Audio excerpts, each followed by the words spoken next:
Well, things change quickly in this league, and after thinking we had some good positive news regarding Liam Cohen taking over the head coaching job for the Jaguars, he has recently removed himself from consideration. Yes, you heard that correctly, 49er fans.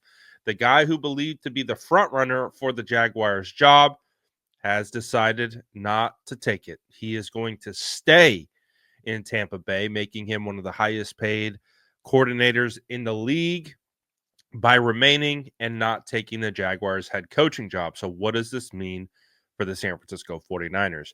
We do know that there are two other coaches that are scheduled to have their second interviews today. Liam's was actually today, and so he pulled out. He's not doing that anymore. So the Jags are interviewing, of course, Robert Saleh and Patrick Graham, the defensive coordinator for the Raiders. And the reason why this becomes now a big time hurdle for the 49ers is because Robert Saleh is probably now the leader front runner for the Jaguars head coaching job. As we discussed, he has actually coached with the Jags before. He coached for 2 years as the linebackers coach with the Jags prior to coming to San Francisco as the defensive coordinator. So he has experience there. He understands and knows ownership, and there's a relationship there. So this is tough because I'm not sure that Robert Saleh is a front runner for the Raiders or the Cowboys job, which he also interviewed for their head coaching jobs. And it feels like he now becomes the top candidate for Trent Baalke and the Jags. So while yesterday it felt like things were headed in the right direction in regards to the reports that Liam was, or at least Tampa Bay was preparing for Liam Cohen to become the Jags' next head coach, that quickly changed as they persuaded him to stay and not go to the Jags. And so we're kind of actually seeing a common theme here. Ben Johnson, who was heavily pursued by the Jags, turned down that job as well based on the setup, which feels like a nice way of saying because Trent Baalke is your general manager. It'll be fascinating to see what Robert Saleh decides here. Does Robert Saleh decide to stake his, head coaching reputation with Trent Baalke?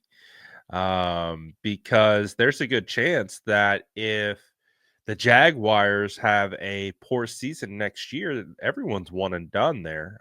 So there's a chance that Robert Saleh gets hired and they don't do well, and Trent Baalke's out, Robert Saleh's out.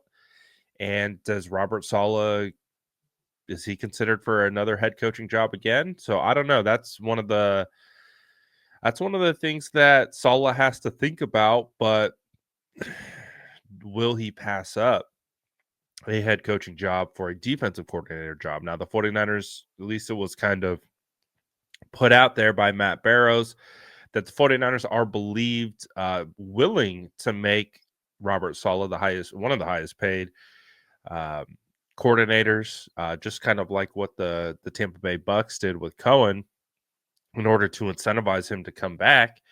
So, what does Robert Saleh do? I would have to imagine they're going to offer him the head coaching job, which I know 49er fans don't want to hear, but what does he do? Does he take it? Does he decline it? Does he hitch his wagon to Trent Baalke, who feels like he could be fired at any moment? That's a tough one, but it's not going to be an ideal situation for 49er fans if Saleh does become the head coach, because it most likely is going to be Brandon Staley as your defensive coordinator for the 49ers. And I know a lot of people aren't loving that idea.